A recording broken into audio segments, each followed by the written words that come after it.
바울이 로마서를 쓸 때 굉장히 힘들었겠죠. 이제 로마 이제서가 굉장히 교리로 많이 돼 있다 하지만 오늘 본문을 보면은요. 자, 한번 볼까요? 네. 26절부터요. 이는 그들이 이 때문에 하나님께서 그들을 부끄러운 욕심에 내버려 두셨으니 곧 그들의 여자들도 순리대로 쓸 것을 바꾸어 영리로 쓰며 그와 같이 남자들도 순리대로 여자 쓰기를 버리고 서로 향하여 음욕이 불일듯 하며 남자가 남자와 더불어 부끄러운 일을 행하여 그들의 그릇 때문에 상당한 보응을 그들 자신이 받았느니라. 이게 이제 로마 제국 영화를 보면요. 그 로마 황제가 아주 엄난하고요. 온갖 더러운 짓거리를 다 하고 심지어 황제 직위를 유지하려고 자기 여동생하고 결혼하고 이제 이런 것이 이제 이 온 그 돈 있는 사람들이 다 그 모여 놓으니까 나쁜 짓거리는 다 세상에 소망이 없으니까 그래서 뭐랬어요? 또한 그들이 마음에 하나님 두기를 싫어하며 하나님께서 그들을 그 상실한 마음대로 내버려 두사 합당하지 못한 일을 하게 하셨으니 곧 모든 불의 추악, 탐욕, 악의가 가득한 자요. 자, 32절요. 그들이 이 같은 일을 행하는 자는 사형에 해당한다고 하나님께서 정하심을 알고도 자기들만 행할 뿐 아니라 또한 그런 일을 행하는 자들을 옳다 하느니라. 그러니까 이제 자기들이 죽을 이게 하니까 또 그 다른 사람들 또한 같이 죽자 이거죠. 자살한 사람들 혼자 무서워 자살 못 하듯이. 예, 자, 오늘 이 한서는 어떻게 썼는지 볼까요? 네. 성경의 구원은 오직 하나님의 은혜로 출발하여 하나님의 은혜로 결론 짓는다. 이는 만물이 주에게서 나오고 주로 말미암고 주에게로 돌아갑니다. 한과 같은 이치이다. 하나님의 구원 역사는 인간 죽음의 증거인 무덤을 개축에서 무덤이 아닌 것처럼 미장하는 것이 아니라 자, 해칠한 무덤이 아니라 네. 하나님 은혜의 능력으로 무덤을 깨뜨리고 죄악으로 영원히 죽은 무덤 속의 시체에 하나님의 생기를 불어넣어 새로운 피조물로 만드는 것이다. 야, 이 표현이 멋있네요. 예.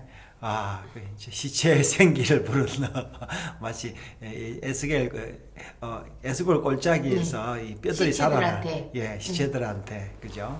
그러므로 하나님의 구원은 아무런 공로가 없는 나를 구원하신 하나님의 은혜에 대한 찬양과 감사이지 왜 저 사람은 구원받지 못했나의 시시비비를 가리는 것이 아니다. 네.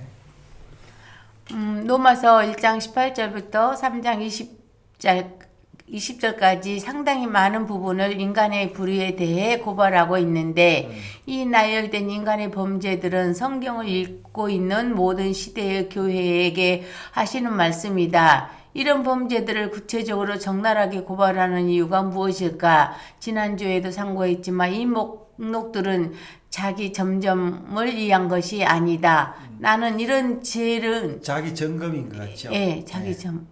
나는 이런 죄는 저지르지 않았고 어떤 죄는 저지르기를 했지만 다른 사람보다는 가볍게 행하였고 또 어제보다 오늘이 좀 더 의로워졌다는 판단으로 전적으로 자기 기준으로 선악을 판단하고 있는 것이다. 물론 이런 자기 점검이 경건 생활에도 도움이 되기도 하겠지만 이러한 판단은 헛된 자기 경건에 불과하다. 성도가 은혜의 빛 가운데 살고 있다는 것은 의로운 자리에서 의로운 행동을 한다는 말이 아니다. 성도에게 비치는 은혜의 빛으로 자신이 지닌 죄악의 실체를 분명하게 드러낸다는 말이다. 그래서 나로서는 결코 해결할 수 없는 죄 용서의 문제를 예수 그리스도의 십자가로 가져가는 것이다. 십자가로 나아갈 때 비로소 그 십자가와 함께 죽고 그리스도와 함께 살아가는 경험을 하는 것이다. 이로써 진짜 그리스도인의 삶이 시작되는 것이다.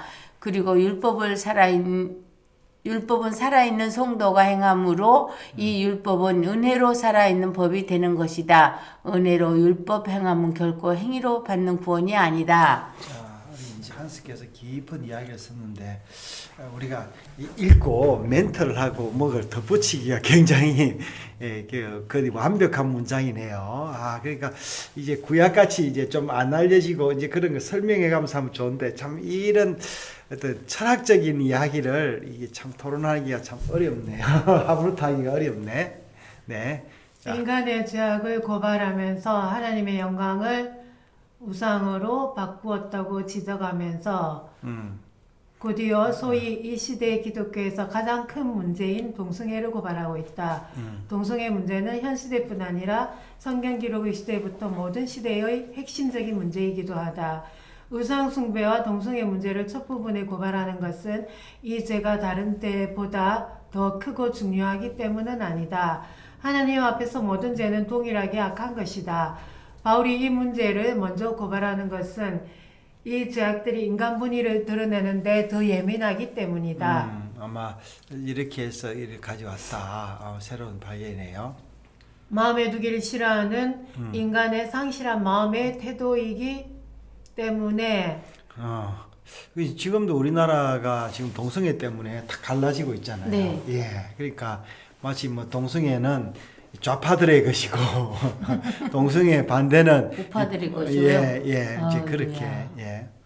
토라의 첫 계명도 너는 나 외에는 다른 신들을 네게 두지 말라인데 마음에 하나님 두기를 싫어하는 인생 둔다는 말은 하나님의 약속한 것을 마음에 소유하고 누린다라는 말.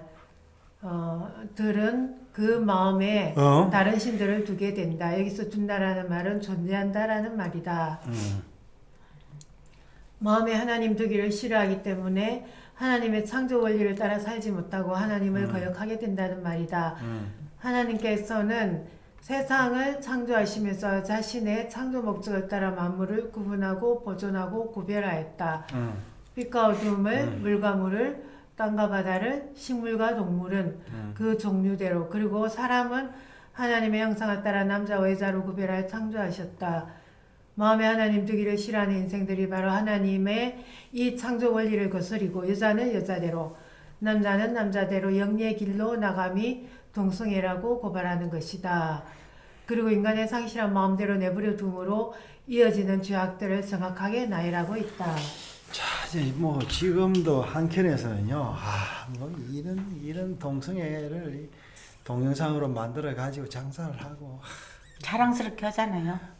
그러니까 참 이제 이 나쁜 사람 죄인들은요, 이 나쁜 짓을 이게 이제 더 나쁜 짓을 하면 마치 이제 자기가 영웅이 된 것처럼 그렇게 하는 아니 거죠. 정상적으로 여자 남자가 결혼해도 애들을 안 낳는데 동생을 하는데 어떻게 우리나라가 어린 아이들이 생겨나겠습니까?